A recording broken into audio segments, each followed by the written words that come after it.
Naptown Tuner here. I haven't done any work on any Audi engines for quite some time. I'm the guy that specializes in 2.0Ts, tfsi, 2009 and better. Audi makes some very good engines. This one is an exceptional engine once the updates are complete. Check out some of my other videos for more extensive details, but in this particular video, actually, check out the background real quick. I'm able to get my garage all cleaned up. Got the bay empty. I've got a 2-post lift and a vaulted ceiling. This isn't amateur hour. No. It's also a 4-car garage. Tire machine. Got a balancer.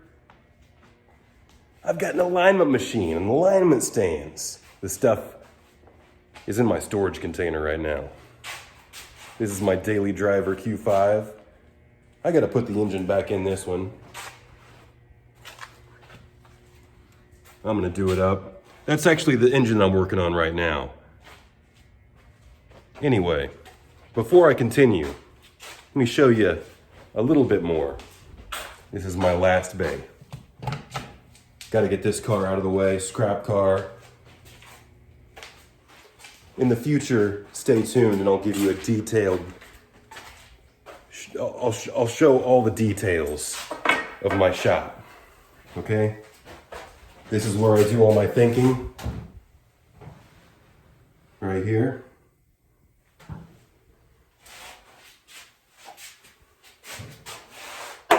Hot water heater.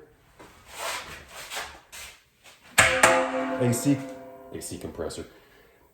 Air compressor. Bolt bin.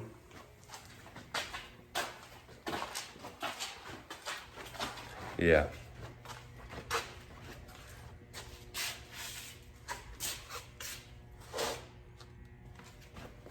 There's more, but let me get back to the engine that I was working on. I've got other videos where I probably show similar things, but this is a very fresh engine that I've been holding on to. Got very low miles. It's gonna go in my personal vehicle. It has the updated timing chain tensioner. The updated timing chain tensioner looks like this. It has springs right here, and it's got a coil that's wound all the way. Let me show you a better view of it. I've got a couple of them sitting right here. This is the updated timing chain tensioner. Okay, if it doesn't look like that, it needs replaced. I've also got the updated rails, okay? It's not all that necessary. The most necessary thing is the chain and the tensioner. But it would be smart to replace the rails if you're doing a timing chain, obviously. It would also be smart to replace the front cover, because if you're not experienced like me, if you haven't done a bunch of them, it's a possibility that when you put it back together, it's gonna leak. This case right here is the most problematic part of the job, because if you leak past this seal, all right, you gotta take it apart again. It's not very fun. You don't wanna do the job twice. You wanna make sure that everything's clean. Okay, look, we have the cast iron on the engine block. We have the aluminum, all right?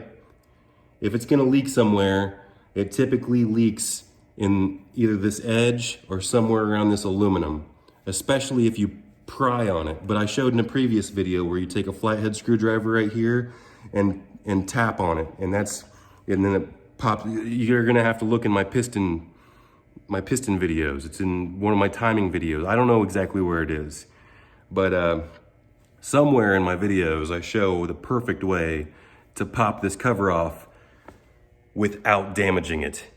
That's key. Otherwise you have to buy a new case, which I don't have any experience buying aftermarket cases. It's probably fine, but I would prefer an OEM case. And almost all the engines that I put together, I've always reused the case, okay? You do have a front main seal in here.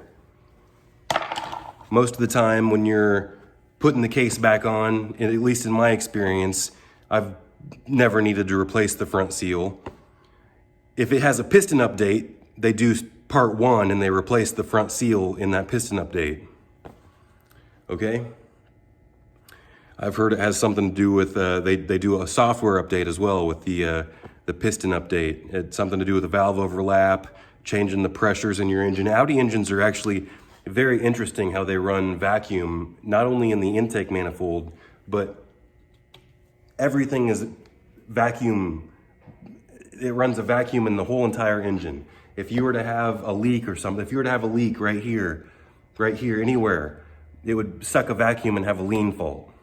Unlike most engines where you just have a lean fault if it's in the intake manifold.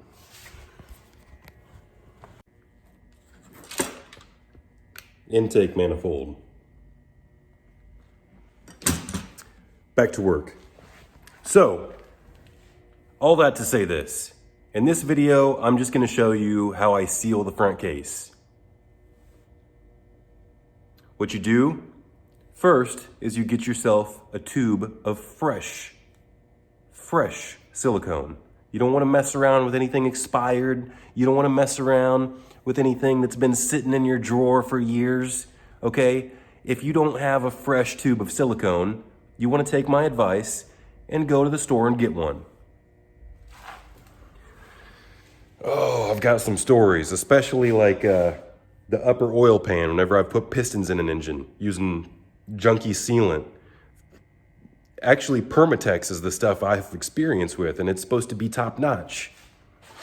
But the stuff I was using, it had an expiration date on it, believe it or not. It was in a plastic tube, not in a toothpaste type tube like this. This type is much better, it lasts a lot longer. But the stuff I was using, the Permatex, okay, it came out nice, just like everything. It came out nice and smooth, kind of like toothpaste or whatever, the nice consistency, okay? It came out like this, perfect. But it never cured, and that's happened to me a handful of times. That's why I say use fresh silicone. I'm using some run-of-the-mill stuff. It's also Permatex, okay? Whatever, I've had bad experiences. As long as you use it, like I said, it's fresh. As long as you use it while it's fresh. If this is an old tube and it's still full and it still comes out well, but it's been sitting for even more than 6 months, I wouldn't trust it. I would trust it on other jobs maybe that you don't have to do so much work to get back into, okay? Use it on a Ford valve cover or something, okay? Something really simple. Anyway, what I have here is a brand new case because this engine is, like I said, really nice. I saved up some really nice parts for this one. And I'm gonna show you how I put the silicone, okay, on the case. So really, all I do is run a bead all the way around it.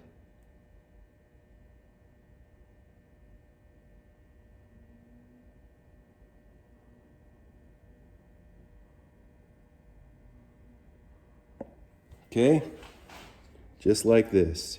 It's a good idea to squeeze it from the back to the front.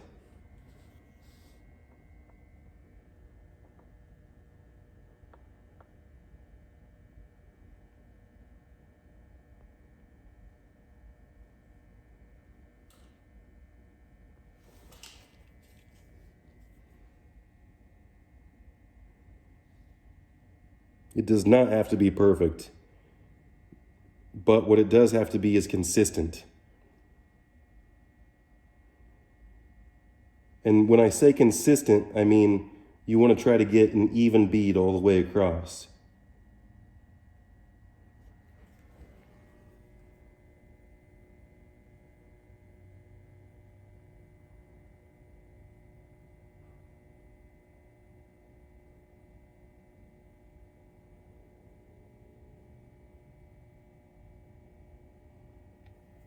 Okay, that's plenty good enough.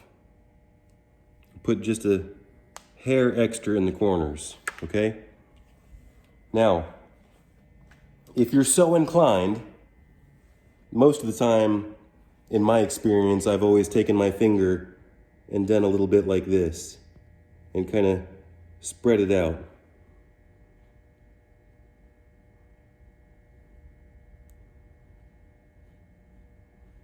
That way, if there's any low spots or high spots, you can make sure it's got good even coverage. Then right here at the end, I have a little extra, so I'm just gonna scrape that off somewhere, right onto the floor. You know, if you have too much, it's probably not, it's not gonna hurt anything, but if you have too much, it's gonna squeeze out, and it's not really a good plan to put too much on there. You really just want an even layer all the way across. So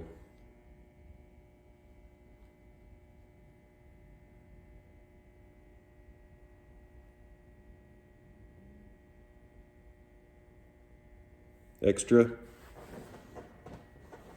and then around the bottom here.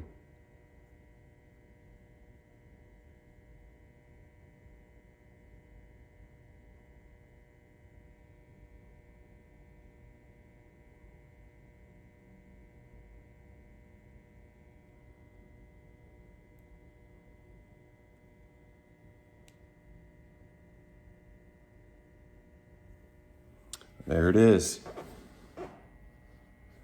Now, some silicone sets up in about 15 minutes, okay? So you don't necessarily want to lollygag once you get it put on. You want to make this process go all the way through without stopping. So, with that being said, you want to make sure that your surface is already prepped, okay?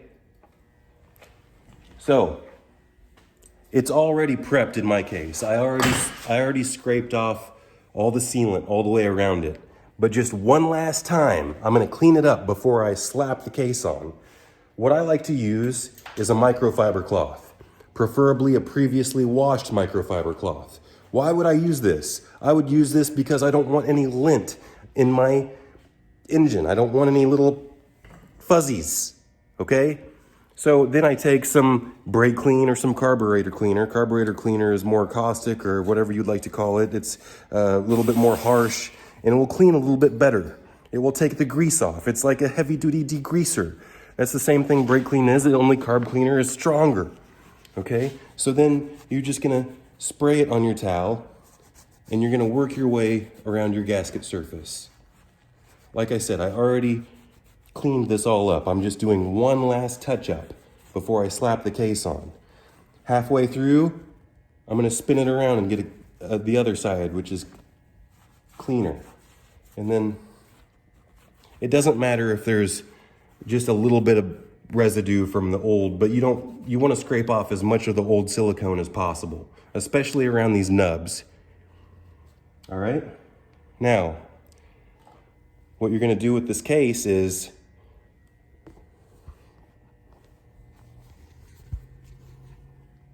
you're going to hold it kind of like this, like you're a server at a restaurant or something. And then, I'm just going to even do it with one hand. Then you just kind of roll it on, just like that, all right? You just you make sure it's centered, and then you just kind of push it up. Look, I maybe got a touch right here and a touch right there. It's not going to matter. It's perfectly good. Look at the bead all the way around the case. You see how the bead all the way around the case is just barely coming out? It's practically like factory. See it around the edges?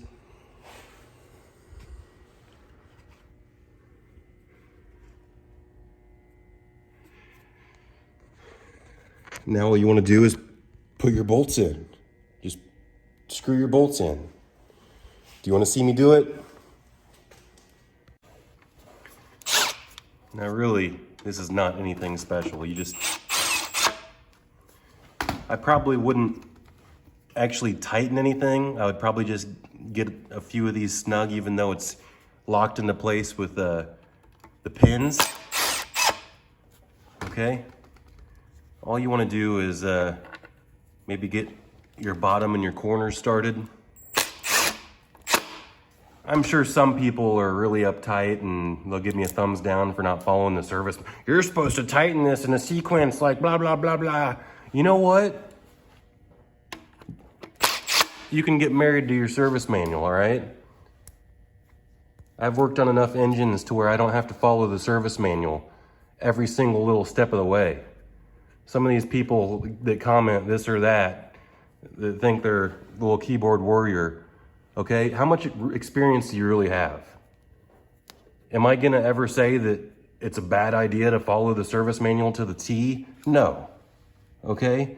But look, once you work as a mechanic for over a decade, I'm gonna go ahead and let you take, well, I'm not talking to everyone because some people are just idiots. But if you have your head screwed on straight and you got more than a decade of experience, okay, I'm gonna let you kind of freelance a little bit.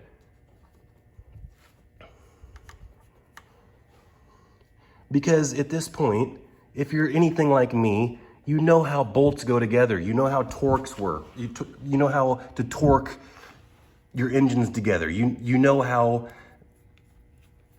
to not distort your camshafts. You know how to do a tightening sequence so that things don't strip, all right? One thing that I was taught from my automotive teacher in high school, Roy Watkins. Okay, he was one of the best. I might be partial, but this guy was one of the absolute best teachers / mechanics I could have ever studied under.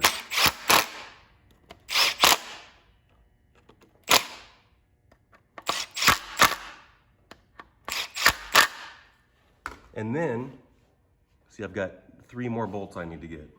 And then I studied under 3 different master techs at the dealership.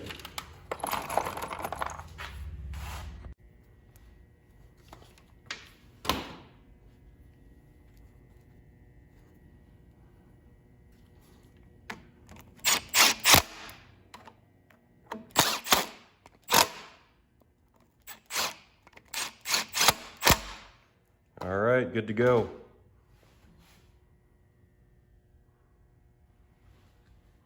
It's always a good idea to look around the whole thing to make sure that you don't have any dead spots.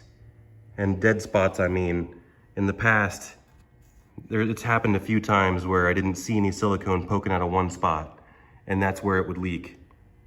It would be a good idea if you saw just a super tiny little stream all the way around it poking out, just like you see from the factory.